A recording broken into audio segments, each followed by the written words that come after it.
I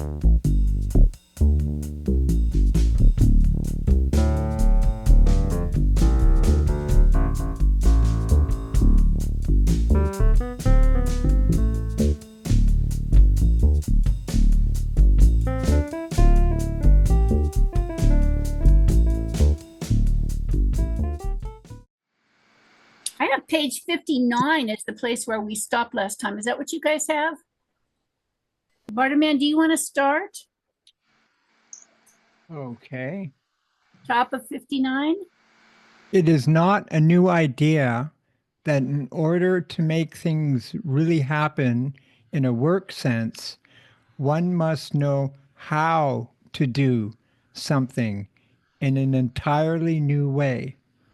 The activities of the teacher may seem odd, but when our vision is cleared, we see many things we could not see before us, and thus have a better understanding of things around us. So though it may not be necessary to find a teacher before we begin our efforts toward the work, there is no replacement for the function of a teacher who is well equipped to guide us on our long and arduous journey. Pass.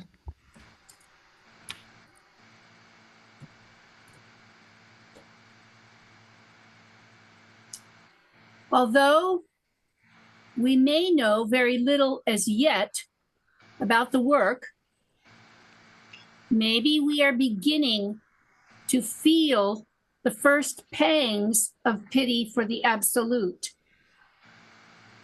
This may not seem important to us, but it could indicate that we have begun to awaken the heart, which is the first cause of the arising of real conscience. Pass to Bernie. Okay, thank you. Real conscience, which can only be defined as conscience toward the absolute, is the force of necessity which will someday drive us to work on behalf of the absolute, in spite of our own personal wishes and aspirations for ourselves, and our struggles to change our lives according to some fantasy. Of course, nothing in the outer life will change. Only inner change is possible, because our life is not a flexible series of events, but a passage through already existent scenarios, fixed like diamonds in the matrix of creation. Thank you. Sandy. There are plenty of individuals who hope to change external events or extinguish their personal suffering. I'm one of those. They continue to ignore the fact that they have not come to this world for the purpose of non-stop self-indulgence and gratification. This behavior is not indicative of a high degree of conscience for the absolute, but it is unfortunately where most human beings of the planet Earth sit presently. For a few individuals here and there has been one steady signal all their life. The signal stopped the day they heard about the suffering of God. And I'll pass. Thank you. Tom, are you reading today or are you driving? Just driving, yeah. Okay, Sorry. thank you. Nishant, you're up. Yes. If you refuse this obligation and begin to try to destroy your personal pain with some form of psychological conditioning, then the nagging will sooner or later, probably later, begin again And by then, it will be too late to begin serious work. You can taste this idea. You can listen to this annoying quote something inside yourself. Or you can go find something to satisfy your personal hungers. Most people never become aware of the higher hunger to help the absolute. And therefore it does not bother them. Their hunger for the imaginary pleasures of life and for the absence of the pain of personal insecurity is so strong that they never feel anything beyond these simple monkey-like strivings toward the stimulation of the pleasure centrum of the organic brain. Will pass. Thank you. Back to you, Bartolmen. You are drawn to a school, the only place where we can possibly begin to work towards the only thing that we feel is authentic in life. Life provides two rivers, but how we make ourselves able to cross from one river to the other is up to us. Where are we to obtain water while we are between the two rivers? We must find some way to bring water with us to sustain us until we reach the other river.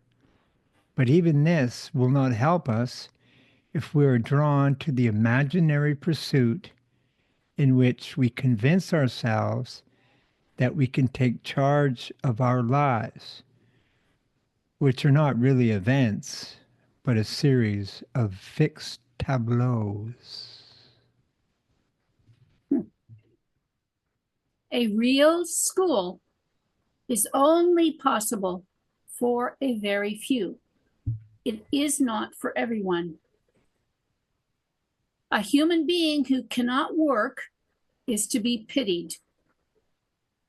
When you come to a school, that voice inside yourself becomes quiet, at least for a while.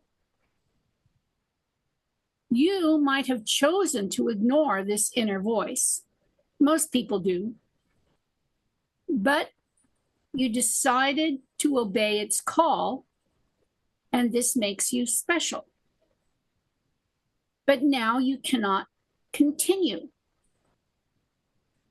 If you leave the school to pursue some method by which you are supposed to be able to change the course of your life, will this inner voice remain silent until you begin serious work on the perfection of your inner life? That same voice will nag day and night, even worse than before. And it will only get worse if you have chosen the path of self-gratification. Pass to Bernie. Thank you. Only when we have paid our full debt to nature and have taken a serious one-way, irreversible vow to devote our lives to the work, and in this way have made everything quiet inside, can we hear the small voice which tells us how to work. For the first time, sorry. Oh my God. That's Sorry, great. I'm very sorry. That's your call. You're getting the call. For the first time, we can seriously begin the long process of waking the machine toward our eventual possible transformation for the sake of the world. I'm sorry. That's okay. It was perfect timing. Sandy. Many come to the school for help in the alleviation of their own little personal suffering. But when they arrive, they begin to work on themselves, by which is meant they attempt to eliminate their own personal suffering. The teacher or guide waits patiently, hoping that they might eventually see that work has nothing to do with one's personal suffering. In any case, personal suffering cannot be alleviated by the work. It is hoped that students will discover sooner rather than later that they are intended to serve the work, not the work to serve them. And I'll pass to Nisha. Thank you. Yes. Pat, can we? Yes. It's a lot of information. Yes. Yes. It's too much that conflicts with what. This is an excellent description of our, at least in my case, I see myself in that position, and it is camouflaged. That is the word. Camouflaged in the elite of I am special and oh wow. that is a photograph. At least in my case, I think it's many of us in that situation. Huh? But Yes. The only thing that I think is least remarks comfortable is that we can see that we are not blind to it. That is good news. But Yes. At least momentarily, for this moment, when it's put in front of our faces. I just looked at the page. It says that Mr. Lee Lazawick wrote the foreword in 1991. So that means that this book has been out here for almost 35 years. And every time I read this book, I don't remember it.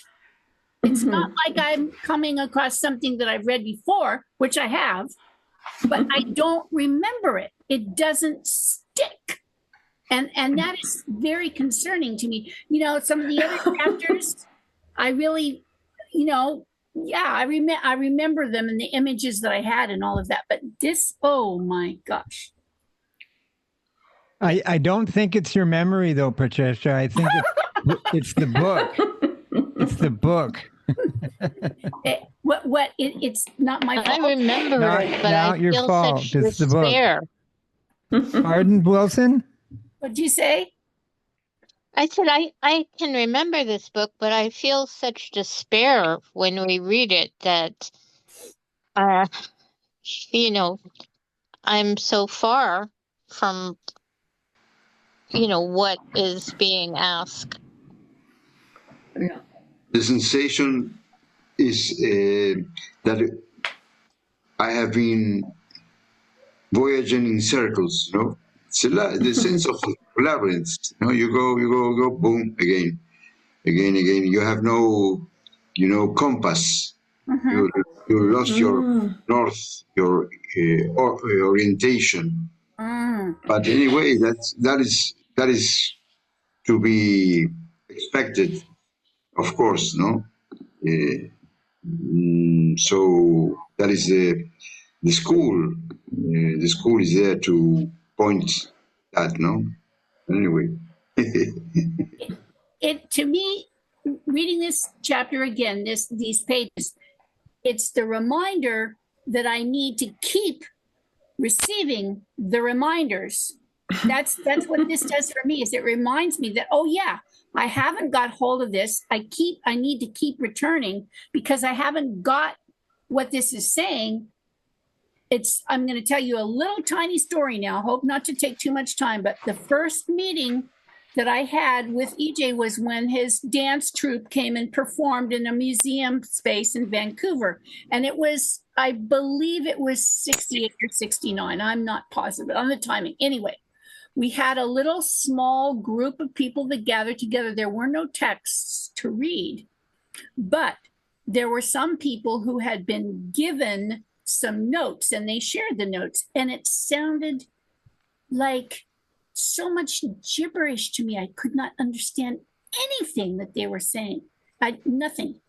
And the first time I had the honor to be one of the proofreaders of one of EJ's versions of the ABD was when we lived in Meta Vista. That's 1980. And I got to be one of the proofreaders to make sure that the text was correct and, you know, all that kind of stuff.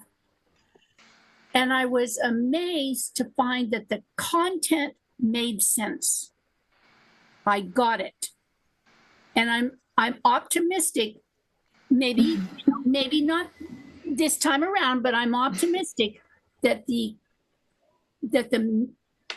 connection will become apparent to me at some point. I have faith in that. That's what I'm trying to say. I have faith that I will get it, that it will become part of my understanding. Did anybody else have anything like that happen to them with any of EJ's stuff that seems so far out and then all of a sudden it's not?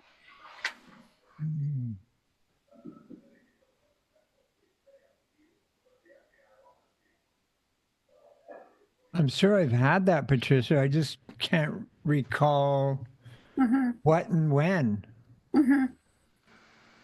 But when you say that, it strikes a chord to be that's true for me. Yeah.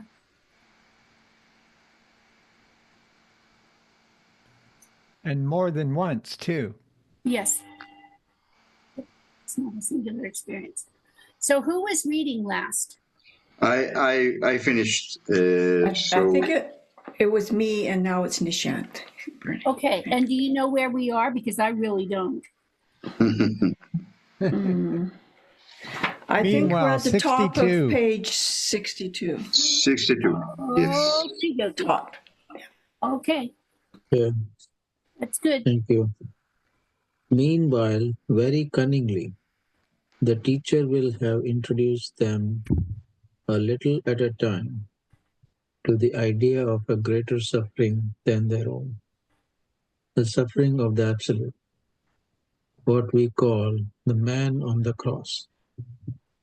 When you first heard this idea, you of course wished immediately to be rid of every last shred of your horrible personal suffering by just stepping into this greater suffering like a pair of galoshes.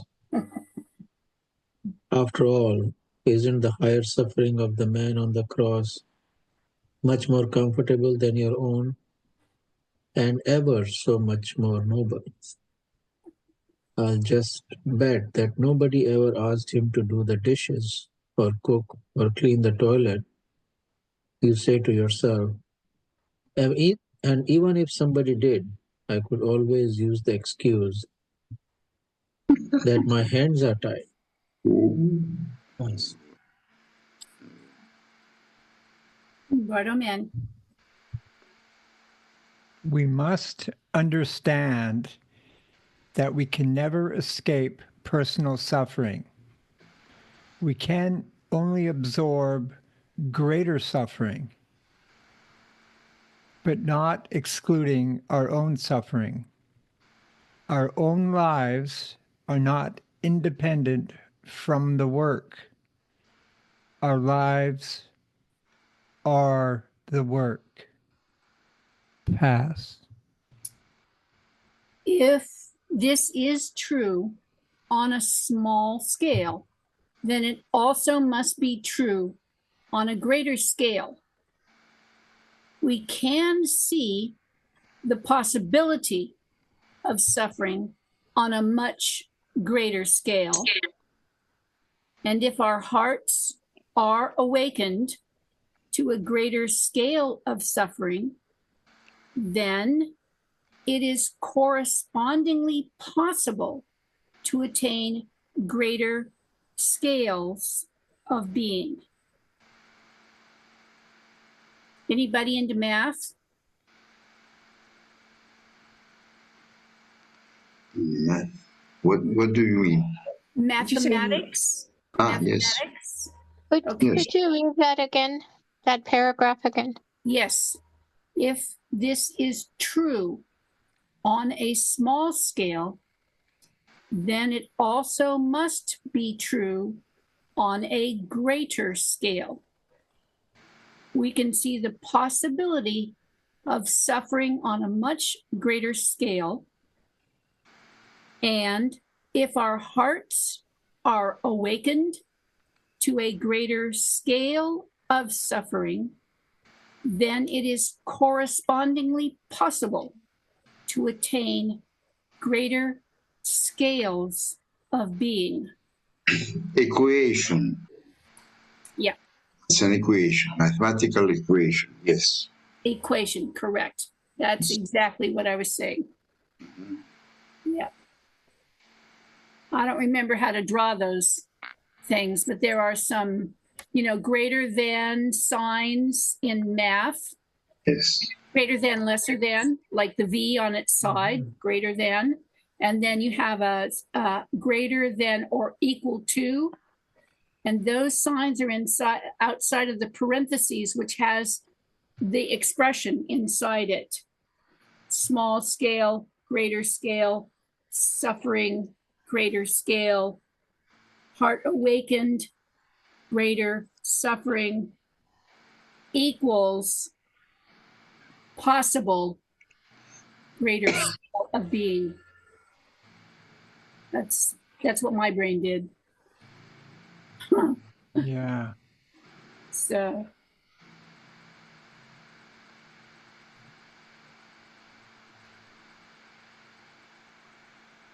I pass to Bernie. Okay. Yes. When we begin to feel suffering, even one small step removed from personal suffering, we can to this extent consciously suffer accordingly. To understand the work suffering which the teacher has taken upon himself and what this suffering must feel like for him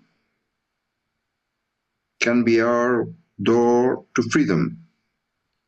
But we must also understand that we are only small individuals in the whole spectrum of the work. Pass.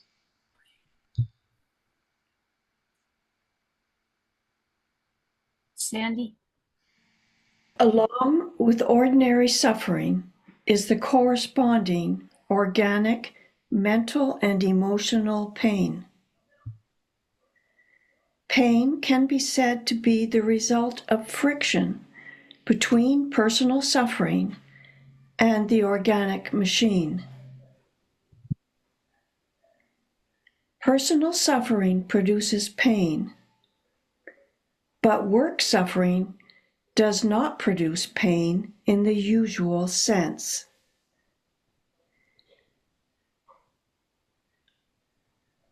Can I read that again? Yes.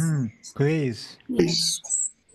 Along with ordinary suffering is the corresponding organic, mental, and emotional pain. We all know what that is, okay? Pain can be said to be the result of friction between personal suffering and the organic machine. Personal suffering produces pain, but work suffering does not produce pain in the usual sense. Ordinary man does not always suffer. Sometimes he has what he accepts as pleasure, which is for him something which produces the temporary alleviation of his mechanical suffering. Ordinary man has the subjective hope of the possibility of perpetual pleasure. It's hilarious. He does not understand that mechanical organic suffering is periodic, no matter what he tries to do to prevent it. And I'll pass. And what do we have? A culture built around let's try and get rid of personal pain. Oh my goodness. How many different ways can we do this? And how can we charge for it? And blah, blah, blah. Yeah.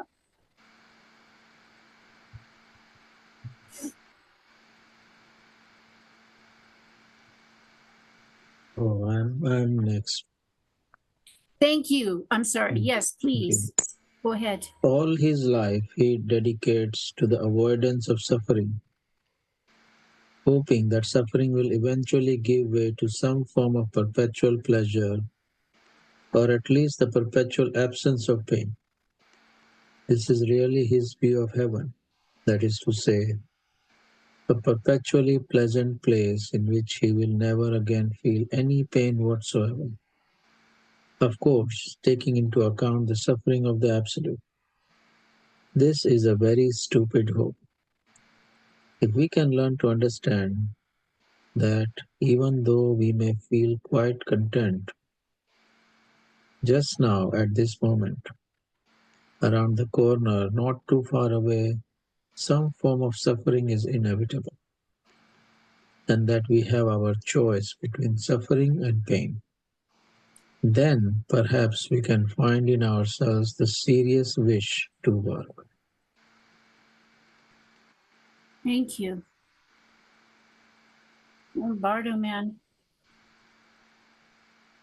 The false hope of some future attainable state in which we feel no pain can destroy the inner necessity for work, unless we realize once and for all, with the whole of our being, that this is an imaginary idea.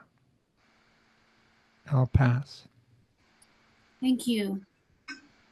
Examples of individuals motivated almost entirely by their own self-interest are easy to find in our daily experience, where there is no shortage of people who have very little consideration for anyone but themselves. This self-centeredness should be considered a chief weakness because it impedes any kind of serious transformation of the being. Individuals afflicted with this ailment do not believe that anything outside themselves has any reality. The whole world is viewed as something for their convenience or hindrance, depending on how they want reality to serve them. Because of this isolation, they believe themselves to be completely unique, and their utter isolation protects their vanity. These artificial psychological barriers could be surpassed if they were able to embrace just a little more suffering than life ordinarily provides. Because if we know this about ourselves, we can use this chief weakness as a seed pearl from which our machine can begin to function as a transformational apparatus to change the being. I just had to read that third paragraph. It's the point of the whole chapter for me. Questions, comments? Shall we continue? Oof. The other word for chief weakness was, don't tell me, chief feature, right? Mm-hmm. Okay. Yeah, I'm still trying to find mine. Did you look in the mirror? Yes. Okay. And I still couldn't find it. Okay. Maybe I need a bigger mirror or something. Oh, yeah. Maybe you got to stand on your head or Yeah. Or a magnifying mirror, Patricia. I don't know. Yeah. I'll keep looking. Yeah. Bernie. Yes.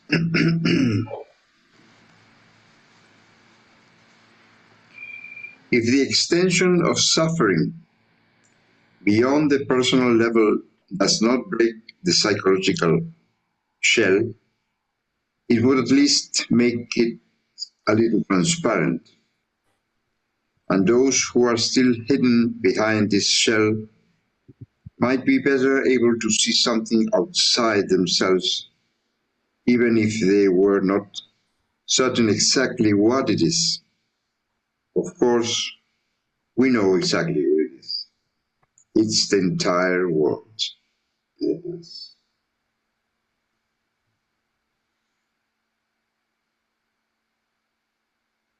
Did you say pass? Yes, yes. Okay. I didn't hear that part. Yeah. Sandy. Okay. I was just reading that over again. Can I read it over Yes. again? Yeah. Yeah. If the extension of suffering beyond the personal level, like even, okay, how do we do that? Like,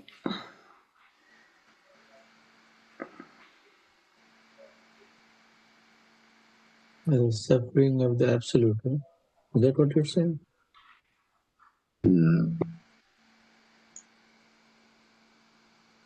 I remember an experience. Sorry, Wilson, please say that again. I remember an experience where suddenly I found myself like there was wave after wave and wave of suffering, and it wasn't personal, but it felt like that was what reality was, and that somehow to me communicated the first truth of Buddhism, that existence is suffering. And that there was no person in it, but there was just this immensity of suffering. And I thought, well, then the only thing that I know to do that's real would be to try to alleviate that suffering. And it was kind of that feeling of, taking a little cup of water out of the immensity of the ocean.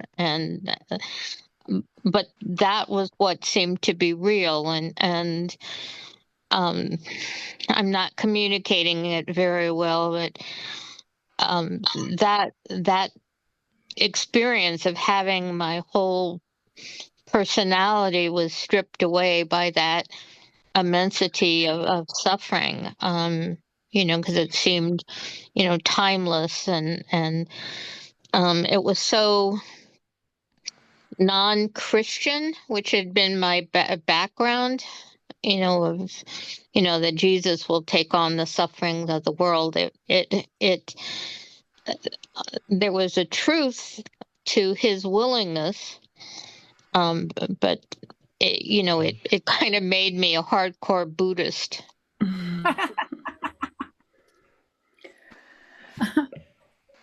But Wilson, what precipitated that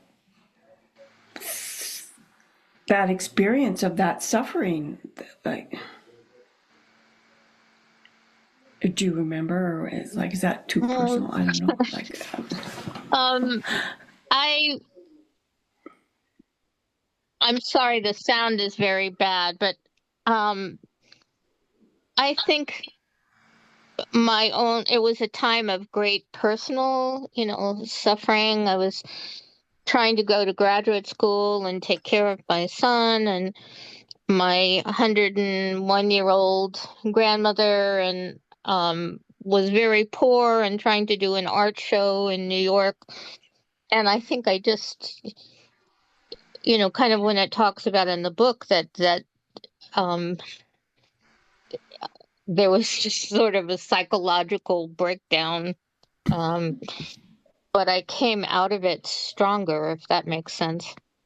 Totally. Thank you very much. Just a thought, no? But when I read this, I try to make clear to me the difference, if there is, at least in words, of pain and suffering. And of course, pain is more than it can be. Pain hurts. Of course, your nature, your programming is not to be hurt and to run away from hurt. That is to survival. I don't think we are here talking of that, but the suffering. I remind myself that most of the suffering comes from resistance to that feeling. And it is something that has to be electrical, you in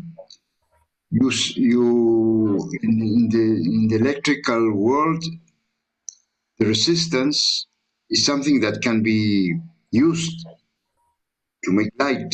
No, the bulb uses resistance to make light. No, but the resistance to pain, I think it has many things to do with the suffering. You don't want things happen the way they're happening. No, I want to things happen as I think they must be. I want it to be, and that's the child that is living in us, of course, no. So I know it's the point of this we are reading, but that is a good reminder for me. Thank you. I think that's true, but for me, it was, living in New York and turning a corner and seeing, a family sitting on a cardboard where the mother is trying to read to a child, and it's a busy street, or coming home, and there are people with garbage bags over them, trying to sleep in the cold, or the junkies on the corner. Something happened where my personal buffer to the sufferings, the immensity of suffering that existed, temporarily got stripped away. And yeah, on a personal level, everything you've said, Bernie, is true, but there's also, that, glimpse of the, just to be human in a way is to suffer. Yes. Yes. Yes. Thank you. Yes. Yes. So, Sandy, did you end on the sentence, "It's the entire world"? I had Bernie ended there, and I had just begun to reread that paragraph. Right. Can I make a comment? Oh, of course. I was talking, but my mic wasn't on. I was like, are they ignoring me or? Oh, no, I didn't hear you. I know, of course, because my mic was off. Oh. I was just going to say, like, I don't have to go very far to get an extension of suffering. I mean, you went to town today, Patricia. So I think you had another experience. Like I went to the grocery store And, I look around and I just watch people, they're like struggling, grabbing their products. And as I was coming home, I thought to myself, gee whiz, I get to meet up with these intelligent people, you people, and we get to discuss this stuff and relate to each other on this on a higher level. And yeah, that's all. Mm-hmm. Thank you. Well, what I'd like, Sandy, is if you could read the last two sentences of that paragraph of the extensions of suffering, and then go on to the next one, because for me, there's a direct link there. Thank you.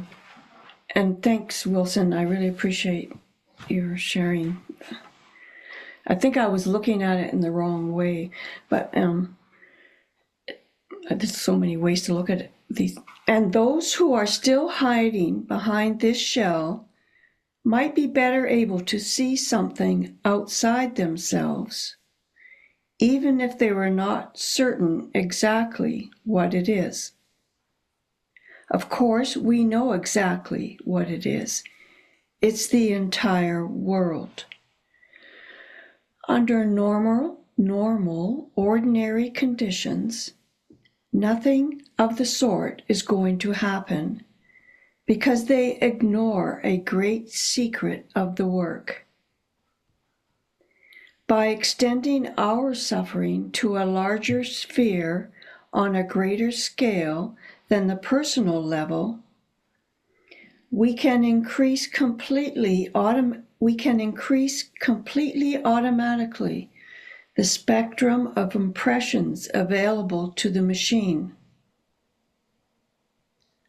And as a result of this wider spectrum, the ability to split, place, redirect, and hold the attention also automatically increases, even though the source of attention is not the machine. As a result, the machine is better able to awaken. What do you think of that? That's pretty awesome. Yeah. Extension. That's the word that comes to my mind. Extension. Extension. Awareness. Yes. Yeah. So I'm going to do another little historical scenario here. 1977, the Institute was on Alexandria Street in Los Angeles, the ashram. And on March the 19th, which is coming up, I was upstairs in the hallway with a birthing table in the middle of the hallway of the 4 bedrooms up at the top of the stairway. And the local family member of the Institute, thank God, doctor, was there delivering my unexpectedly 33-day early twins. So the formulation of this sentence where it says, as a result of this wider spectrum, the ability to split, place, redirect, and hold the attention also automatically increases. That is, to me, a perfect example of this, because it is not necessarily by choice, even though the source of attention is not the machine. So it's that contrast. It's that contrast and extension of tension, I think is the correct word. Internal apprehension, internal shutting down, internal blocking it all off, and unexpected opening. that allows this last sentence. As a result, the machine is better able to awaken. So I think some of the circumstances that are being described have to do with what is the actual experience of the awakening of the machine and to what is its cause. That's what occurs to me now reading through this paragraph again. Under normal, ordinary conditions, nothing of the sort is going to happen. Duh. Those Yes, are and yeah. not ordinary circumstances. No, but that's, oh gee, it's like a paradox really, because that's all you want is everything to be ordinary, but you want to wake up, and so Yeah. everything that's not ordinary, it helps you. Yeah. Yeah. Next paragraph is a bomb. Be prepared. Yes, it's a bomb. It's a bomb. I cannot grasp it. Okay. Would you read it for us, please? I know it's not your turn, but go ahead and read it. You got it. Oh, yes. Yes. Working on attention through the use of grunt and puff exercises, as if working out at a gym, is like, hey, trying to enter an elephant from the wrong end. This is definitely not the best way to go about developing our attention. Wow. And I put wow.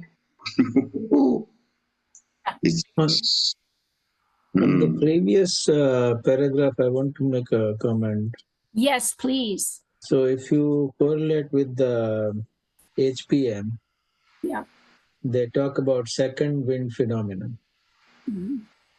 And it says, EJ says that there is, in the studies, they have not found any neurochemical basis for the second wind phenomenon. So, I think this is what the second wind phenomenon is. Mm.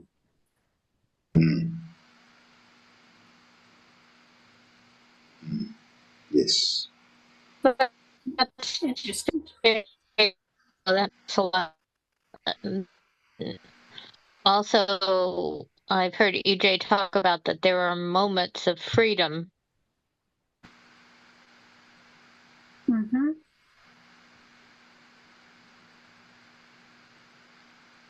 Okay. Nishant, would you do the next couple of paragraphs there? You can start back on the working on attention, or you can go forward with the, but quite aside from this question. Yeah, no, Bernie said this is that working on attention, because most of the teachings are, that's what they teach, that, oh, you should concentrate, you should do this, you should do that, but that's not going to do anything.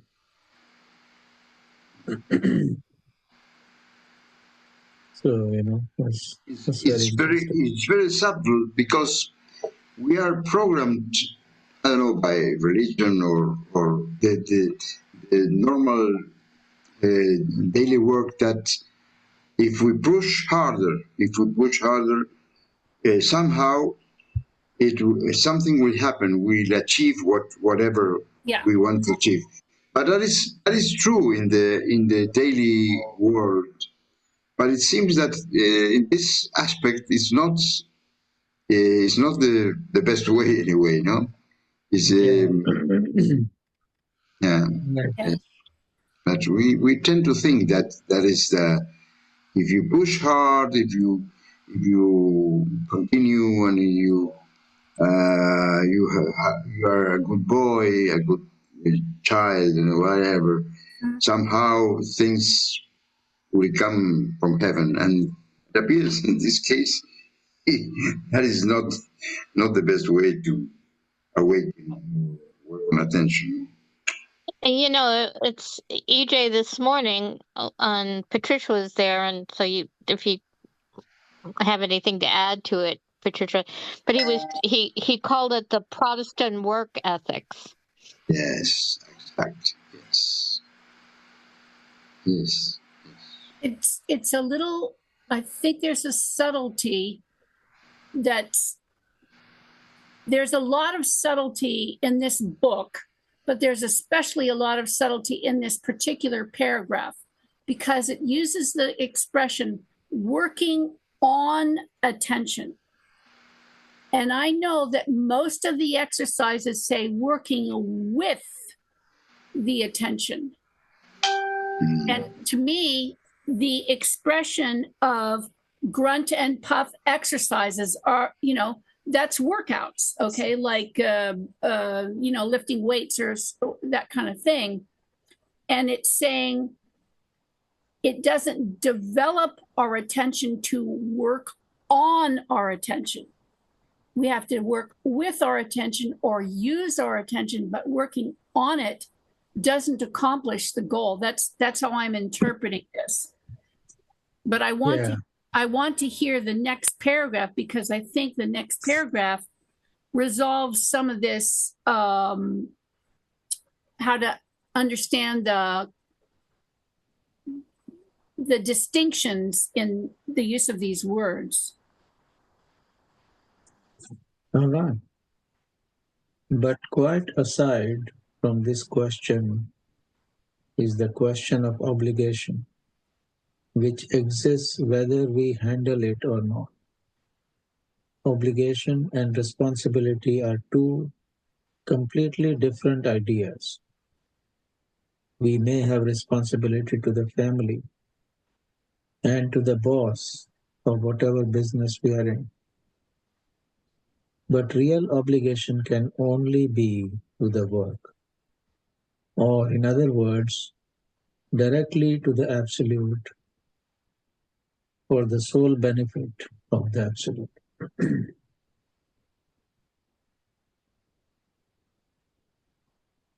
While responsibility depends upon the impulse of duty, which can change its focus of attention from day to day, and even from moment to moment, one's work obligation never alters its centrum of gravity and depends for its actualization entirely upon real conscience toward the absolute.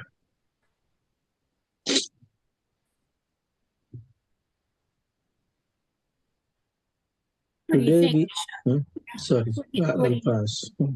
Oh, you're going to pass. Okay, what do you think of those two paragraphs in relation to all of those others on the previous page? So personally, I feel, I still have some what is called Reservation? some self what is called, even in the obligation, like we do readings in the morning and right? But I still feel in the back of my mind that this will help me, Yeah. So it's not completely selfless. Right. Yeah.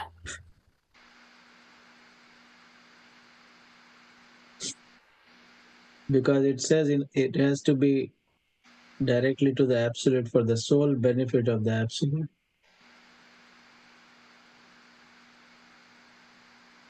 We do what we can. Yeah. We do what we can. And even the moment to moment phrase for me is in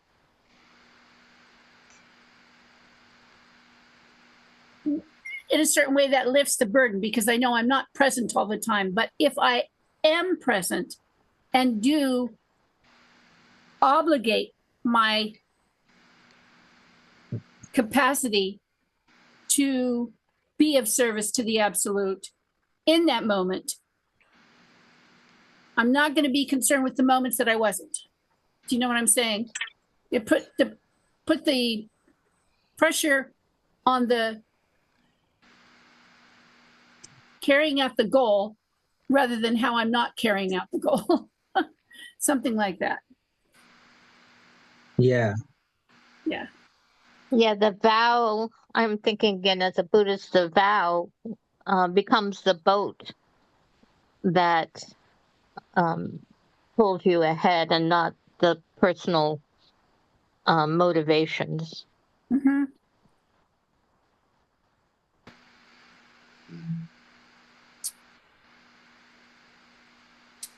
Bartleman, do you want to read some more?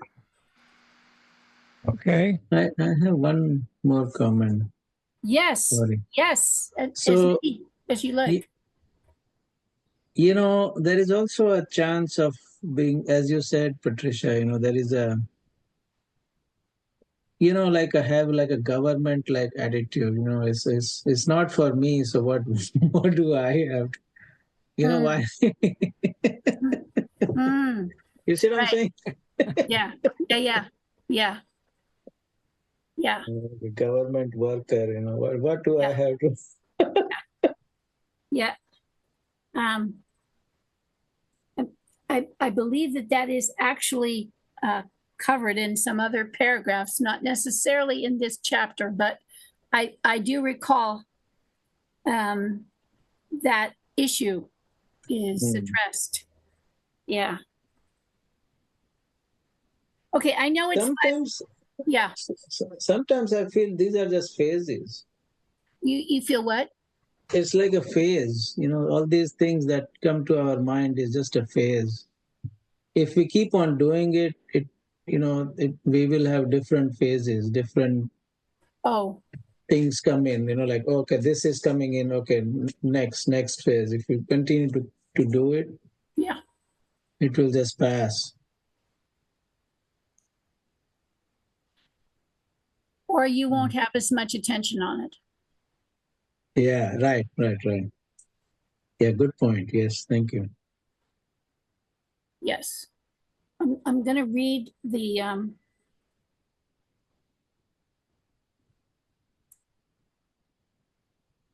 Will we try to finish this? no, it's too much and it's 5. I don't want to keep people. Okay. I'm going to read the paragraph that comes after this one, even though we're not really done with it, but just for us to go with this next paragraph. Today, we may feel some responsibility, which might be real or imaginary, towards someone or towards some cause or other. And tomorrow, we change our minds. And at the same time, our loyalties, exactly as we change our clothes. But if today we take obligation like a vow, tomorrow we cannot wiggle out of it.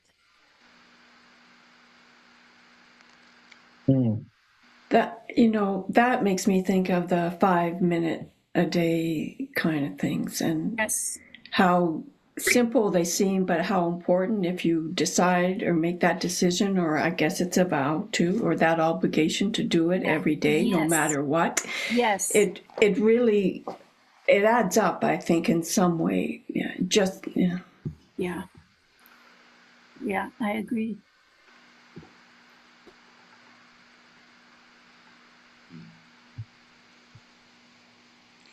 Next time we read again. Yes. Yes, because it's very strong. Yes. Yes. We will start, I think, at the same place we did last time, because you need to build up the continuity and all of the intensity of it to just mess you up a bit.